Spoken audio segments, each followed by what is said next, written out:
حالت دیوانگی میں کاغذ پرا ہوا ملا بسم اللہ کی تعظیم، پاکیزہ مرتبہ عطا کریں گے۔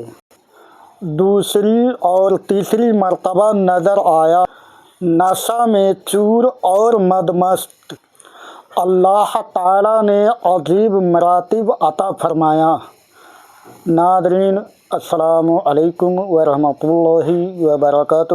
میں محمد عبدالحکیم نقشبندی آپ کے خدمت میں حاضر ہوں۔ ناظرین، تو آج میں آپ کو حضرت بشر حافظ رحمۃ اللہ تعالیٰ علیہ کی زندگی کے حالات اور مناقب سناؤں گا اور آپ سماعت فرمائیں گے۔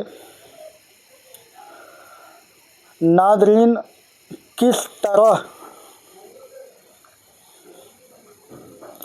ایک انسان مراتب حاصل کرتا ہے اور ایک کردار انسان کو اللہ کس طرح سے نواز دیتا ہے، یہ پاک پروردگار ہی جانتا ہے کہ کس کا کون سی ادا پسند آتا ہے، اور اللہ اپنی رحم و کرم سے اسے عظیم مراتب عطا فرما دیتا ہے۔ تو کچھ ایسے ہی اسی طرح کا واقعات میں پیش کروں گا، آپ سماعت فرمائیں، اور آپ کو پسند آئے تو ویڈیوز کو زیادہ سے زیادہ لائک کرے اور قوم تک پہنچائے۔ آئیے تو میں اپنا ٹائم بھی بچاؤں اور آپ کا ٹائم بھی بچاتے ہوئے جلدی سے میں اپنی واقعات پہ آتا ہوں۔ اعوذ باللہ من الشیطان الرجیم، بسم اللہ الرحمن الرحیم۔ آپ کو عبادت و ریاضت میں مکمل درس حاصل تھی اور اصول شرع کے بہت بڑے عالم تھے، اور اپنے ماموں علی حسرم کے ہاتھ پر بیعت تھے۔ مروہ میں ولادت ہوئی اور بغداد میں مقیم رہے۔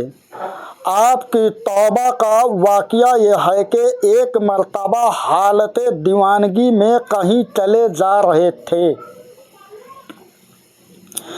کہ راستے میں ایک کاغذ پڑا ہوا ملا۔ ناظرین، میں آپ کو واقعات سنا رہا ہوں کیونکہ ہمیں ٹائم کو بھی بچانا ہے، تو جہاں پر سمجھ سکتے ہیں آپ، جہاں مجھے لگے گا کہ کہیں کچھ سمجھانے کا نہیں ہے تو آپ کو میں نہیں سمجھاؤں گا، آگے بڑھتا رہوں گا، مگر جہاں مجھے لگے گا کہ تھوڑی سی آپ کو سمجھانے کی ضرورت ہے تو پھر میں آپ کو سمجھا دوں گا، نہیں ضرورت لگے گا تو آپ سنتے جائیں اور میں واقعات آپ کو سناتا جاتا ہوں۔ دیوانگی میں کہیں چلے جا رہے تھے کہ راستے میں ایک کاغذ پڑا ہوا ملا جس پر بسم اللہ الرحمن الرحیم لکھا ہوا تھا۔ آپ نے اس کاغذ کو عطر سے معطر کر کے کسی بلند مقام پر رکھ دیا، اور اسی سب خواب میں دیکھا کہ کسی درویش کو من جانب اللہ یہ حکم ملا کہ بشر حافظ کو یہ خوشخبری سنا دو کہ ہمارے نام کو معطر کر کے جو تم نے تعظیماً ایک بلند مقام پر رکھا ہے، اس کی وجہ سے ہم تمہیں بھی یہ پاکیزہ مراتب عطا کریں گے اور بیدار کریں گے۔ ناظرین، آپ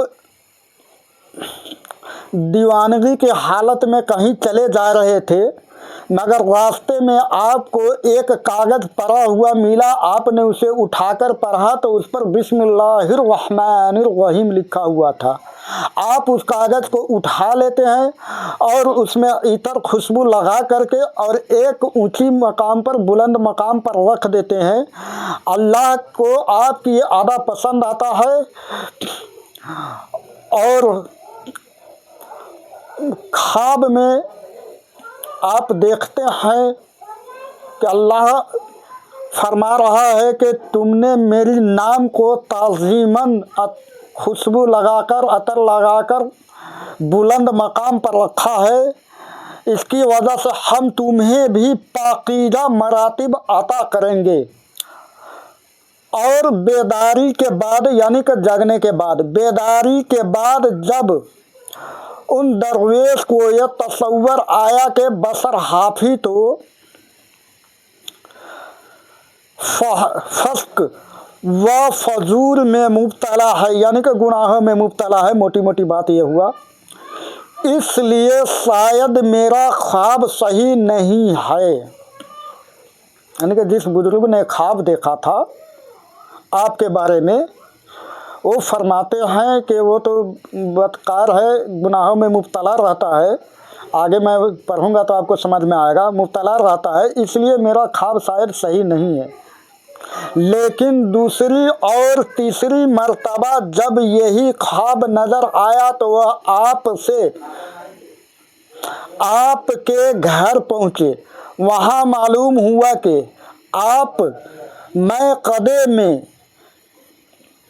है, आप मैक़दे में है, यानी कि क्या कहेंगे, मैक़दे का मतलब नाच गाना, फरेब, झूठ, शराब नोशी, यही सब होता है, यानी खुराफात मैक़दे में है। और जब वह दरवेश मैक़दे में पहुँचे तो मालूम हुआ कि बसर हाफी नशा में चूर और बदमस्त पड़े हुए हैं। उन्होंने लोगों से कहा कि आप से जाकर कह दो कि मैं तुम्हारे लिए एक ज़रूरी पैगाम लाया हूँ। आप जब उनके घर पहुँचते हैं अल्लाह के पैगाम लेकर के कि उसे कह दो, खुश हो जाने के लिए खुशखबरी सुना दो कि तुमने मेरे नाम को जो ताजीमन बुलंद मकाम पर रखा है अतर खुशबू लगा करके, इसके बदले मैं तुम्हें अजीम मरातिब से नवाजूंगा, यानी कि पाकीज़ा मरातिब से नवाजूंगा। मगर एक बुजुर्ग जो ख्वाब में देखे थे उनको यकीन नहीं हुआ, क्योंकि आपका किरदार उस वक्त अच्छा नहीं था। उस वक्त तो आप नज़रअंदाज कर देते हैं, मगर दूसरी और तीसरी मर्तबा भी जब आपके ख्वाब में यही चीज़ आती है तो फिर आप उनके यहाँ पहुँच जाते हैं, हज़रत बसर हाफी के यहाँ पहुँच जाते हैं। तो आप लोगों ने कहा कि उसको मैंने मैक़दे में देखा है। फिर आप मैक़दे तक पहुंच जाते हैं, मगर वहां जाकर आप देखते हैं कि वह शराब पीकर मस्त है। फिर आपने पैगाम भेजवाया, आपने लोगों से कहा कि ज़रूरी पैगाम लाया हूँ। चुनांचे जब लोगों ने आपसे कहा तो फरमाया कि ना मालूम अताबी इलाही का पैगाम है या सज़ा का। और यह कहकर मैं कदा से हमेशा के लिए तौबा करके निकले, जिसके बाद अल्लाह ताला ने वो अजीम मरातिब अता फरमाए कि आपका जिक्र भी क़ुलूब के लिए वजह सुकून बन गया। जब आपको पैगाम मिला कि एक बुजुर्ग है जो आपके लिए ज़रूरी पैगाम लाया है, तो आप ये सोचते हैं कि ना जाने अल्लाह का कौन सा पैगाम आया है या मेरे लिए कोई सज़ा का हुक्म है।